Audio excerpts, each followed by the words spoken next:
A doença diverticular é uma doença bastante prevalente na população.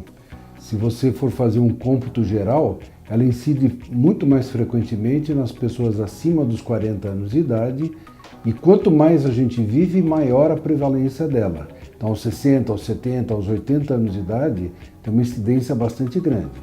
Agora, ela não incide só nas pessoas idosas.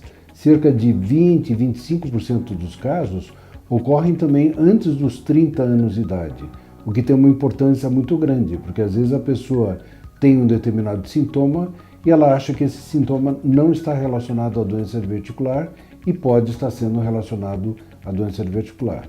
O diagnóstico da doença diverticular, ele é feito de acordo, primeiramente, com o quadro clínico da pessoa.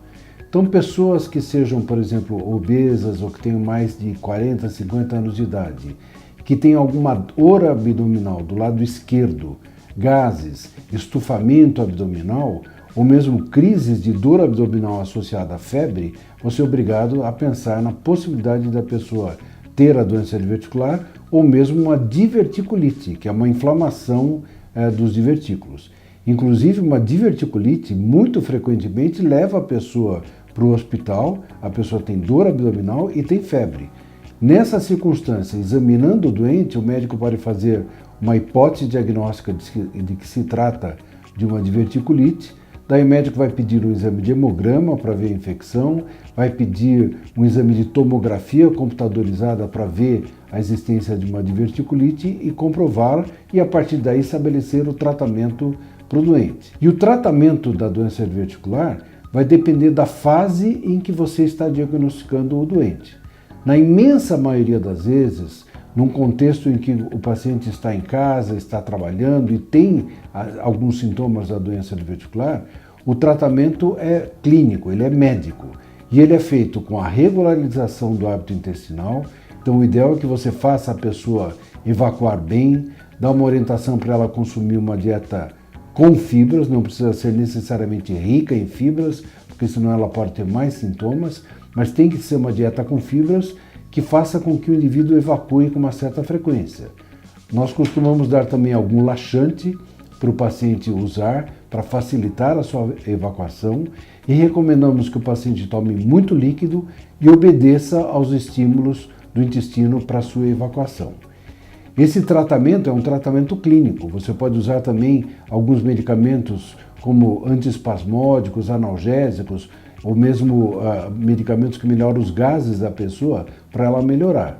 Mas numa pessoa com diverticulite, que tem um processo infeccioso, um processo inflamatório, essa pessoa tem que ir ao hospital, tem que ser examinada para ver se o médico se vai ser possível estabelecer um tratamento clínico apenas com antibiótico, ou mesmo se o paciente vai precisar internar para fazer exames.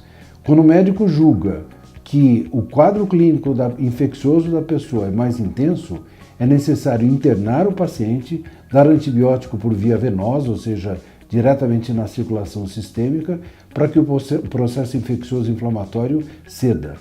Em situações ainda mais raras, pode ser necessário até o tratamento cirúrgico de urgência desses doentes, quando o indivíduo, por exemplo, tiver uma perfuração.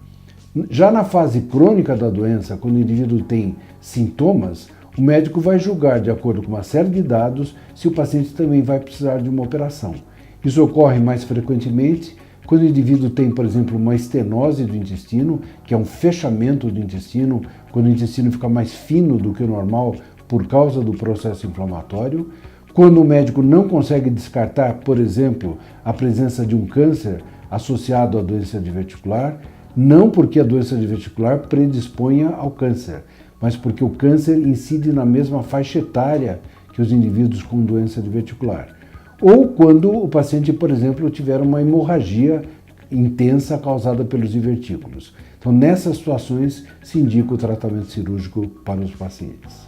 A melhor forma de você prevenir a doença diverticular é que você consiga manter o seu intestino funcionando com bastante frequência.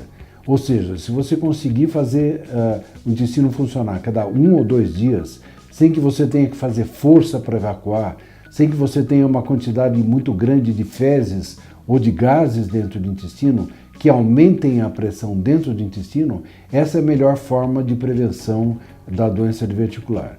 Existem alguns medicamentos que se acredita que possam fazer com que o indivíduo não venha a desenvolver, por exemplo, uma diverticulite.